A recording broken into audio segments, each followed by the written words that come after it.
I think almost all of us have that wooden piece in our home that's just completely lost its life, or is a horrible color, or has marks everywhere. Fear not.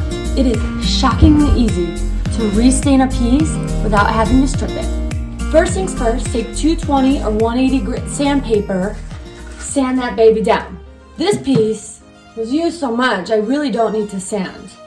Now I know what you're thinking. You're like, oh, my piece, it has that glaze, that shiny, clear coat, just like this mirror.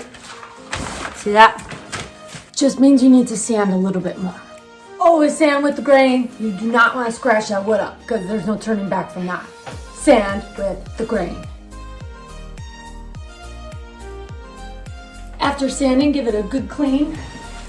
Now this is not required, but I'd highly recommend a tack cloth. Oh, they feel so weird. Ugh.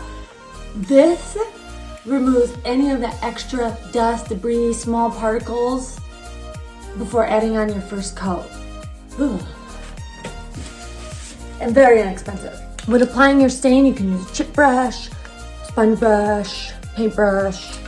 I personally like just a good old-fashioned sponge, but whatever you fancy.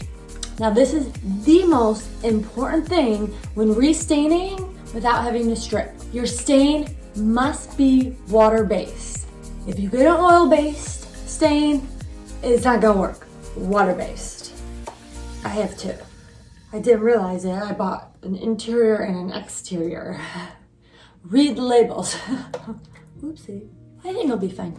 Rule of thumb, always with wood, go with that grain. When you're painting, when you're sanding, when you're staining, go with the grain.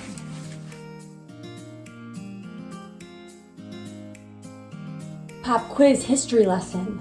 Does anyone know what this piece is?